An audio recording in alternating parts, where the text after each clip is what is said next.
Magic Brownies. Book 2 of the Cozy Mystery Series, Camping Girl. Written by Josephine Bintema. Narrated by Josephine Bintema.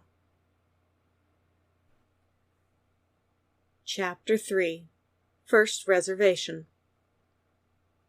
There were grumblings from everyone about Bart cutting the line, but the clerk didn't seem to care. She just put his baking with the rest.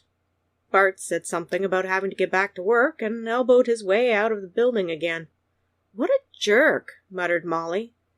I agreed, but didn't voice my displeasure. "Let's go. I need to talk to Thelma and find out if Dawn left a quote." We made our way through the crowd and back to the Beetle. I reflected that it was nice to have a car of my own finally. It made it a lot easier for getting around and not having to pay for taxis or borrowing a vehicle all the time. Or taking the bus. I had never enjoyed traveling by bus. I preferred to go directly to my destination in as straight of a route as possible.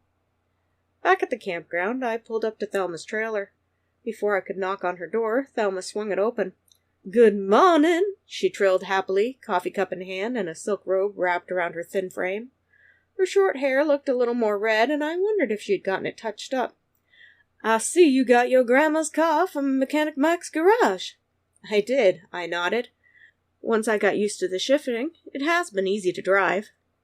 "They are cute little cars," smiled Thelma. "Us vintage girls need to stick together." "Thelma," I asked, changing the subject, "did Don Miller give you a quote for the roof yesterday?" "He did." She motioned for us to come into the trailer. "Now where did I put the paper?" Molly and I entered Thelma's camper. It was full of scarves, robes, clothes, and her crafting materials for the jewelry she made and sold at the farmer's market. Normally it was tidier than this, and I noticed the jewelry seemed to have been strewn everywhere. "You're making a lot of jewelry," I realized as I saw a curtain rod full of bracelets stretched between a pair of cupboards. I spotted another one with all necklaces. I estimated there was probably a couple hundred per rod.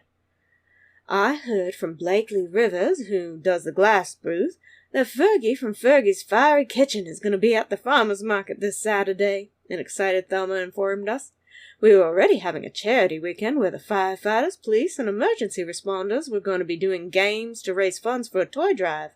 Plus, all sorts of extra activities have been planned as sort of a kick-off to the main tourist season. This is the weekend most people start flocking to the area. If Fergie's going to be there, then everyone from miles will come to the market. I'm expecting triple or more sales than normal. This means I have to have a lot more jewelry ready for buyers. It promises to be a busy Saturday." "I thought it was next week." I looked at Molly in alarm. We had some baking done, which we could freeze, but it wouldn't be nearly enough for Saturday if Thelma was right about the amount of people coming to the Oaks Crossing Farmers Market. Yet I didn't dare bake any more treats just in case we didn't get the booth. "When did they say they were supposed to hear back about the booth?" Molly dug in her bag, looking for the flyer. "Did you get the booth?" wondered Thelma. She handed me a paper. "Here's the quote. Don said he could reduce it by a further 10% if you hire his nephew to take care of the electricity upgrades you were thinking of doing for the vacant lots.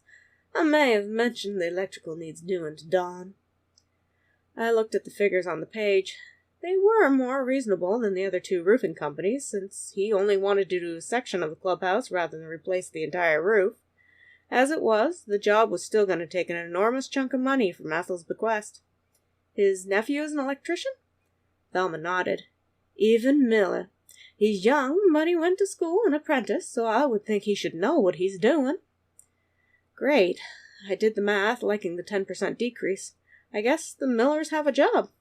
"You will need to tell Don quick," advised Thelma. "He said he has another job starting in 2 weeks, and afterward he's booked solid for the summer. If you want the roofing done, now is the time." "I'll call him today," I decided. Molly found the flyer. "It says the taste testing is today.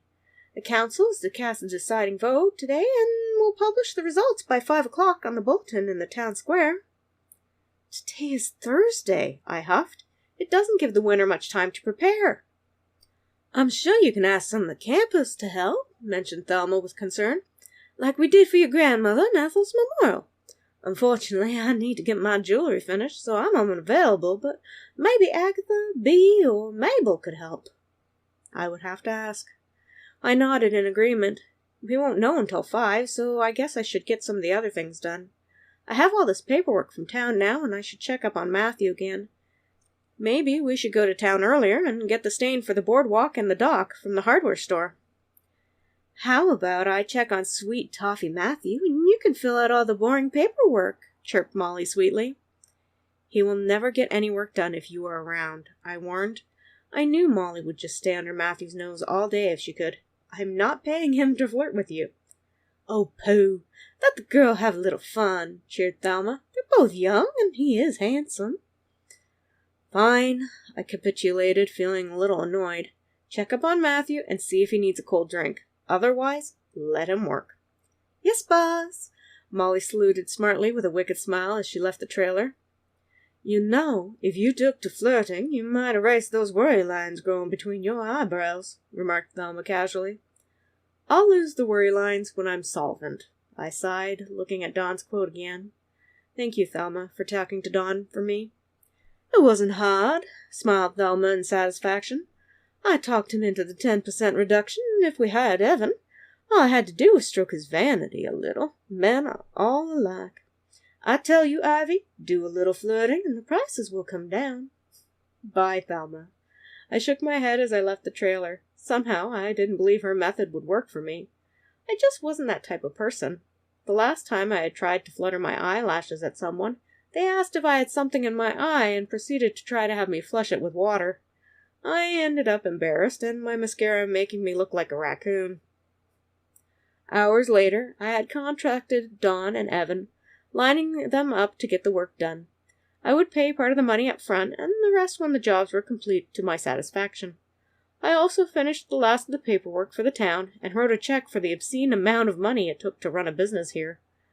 Writing up the numbers in my checkbook, I was down a deep sum. I had yet to catch up on the water and electric.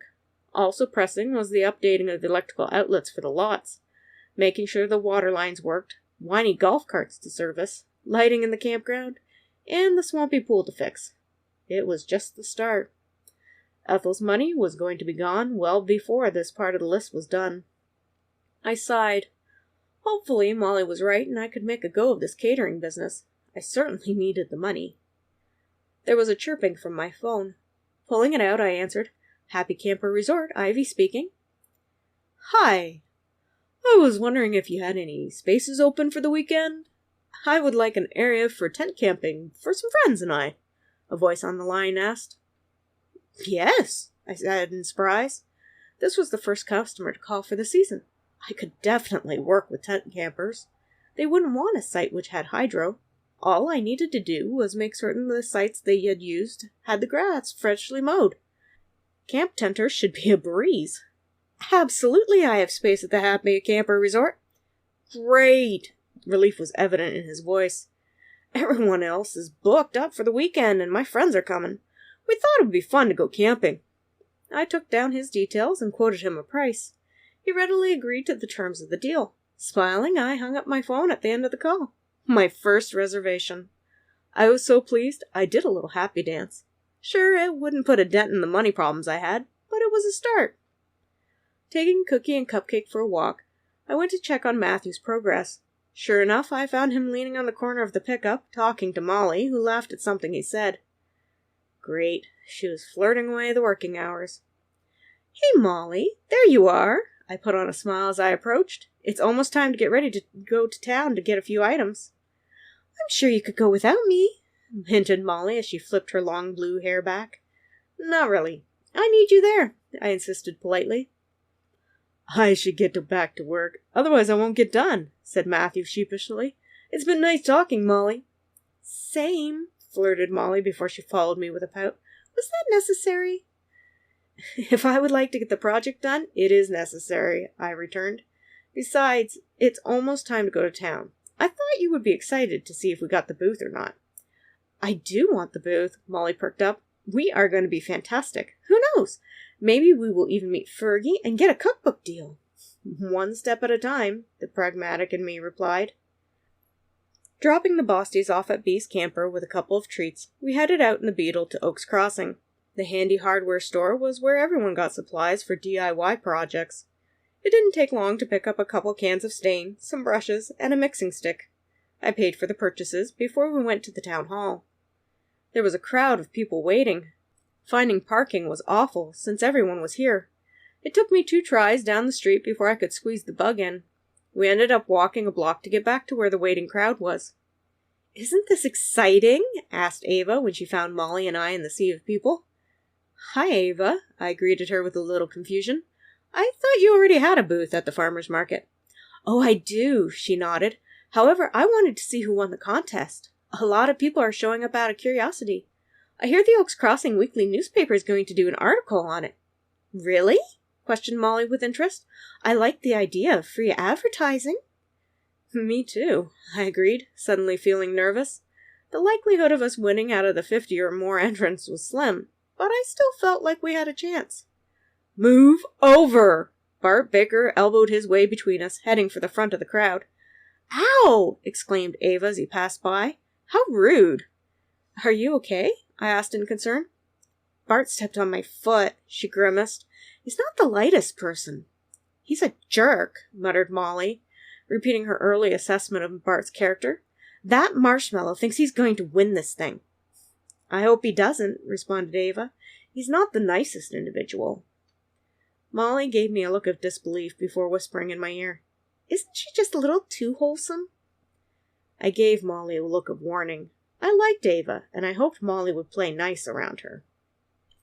A murmur rippled through the crowd as Mayor Reuben Whitcomb descended the stairs holding a piece of paper. He made his way to the bulletin board, using a key to slide back the glass before tacking up the paper. Closing the glass and locking it, the mayor lifted his hands. "Thank you all for coming. Your delectable desserts were wonderful. I congratulate our winner." After his small speech, Mayor Whitcomb left us to peruse the board to see if our name was on it. "He could have just announced the winner," huffed Molly. We watched as disappointed people walked away, leaving space for others to come forward to read the announcement. Waiting our turn, we slowly crept forward with those remaining intent on learning who had won. Tawny Tilbury approached our little group. "Ivy! Congratulations!" "Congratulations?" I asked in surprise, not certain what she meant. "You won!" A beaming Tawny enveloped me in a hug, pulling me toward her plump elderly body. "It couldn't have happened to a nicer person. I'm so glad." "Thank you," I automatically replied, a little shocked. While I had been hopeful, I hadn't expected to win. I gave her a pat on the shoulder as she released me. "Really?" questioned Molly with glee. "We won? We got the booth?" "Yay!" Ava clapped her hands. "This is going to be so much fun. Your booth is right nearby. I'll be able to get a snack from you every Saturday." A few more people congratulated me before Bart Baker elbowed his way into our group. His face was an alarming shade of red. "You cheated!" "Excuse me?" I couldn't believe what I was hearing. How can anyone possibly cheat a blind taste test? It would be impossible. "I promise you, you're going to rue the day you ever won this contest." His jowl jiggled as he threatened. "Cheater! Everyone knows my treats are the best." "Rue the day?" repeated a scoffing Molly. "Who says that? Do you know how ridiculous you sound?" "You will regret it," he growled before abruptly stalking away. People quickly got out of Bart's way, not wanting to feel one of his elbows in their ribs. "Oh dear," a concerned Tawny blinked behind her glasses. "I think he means it."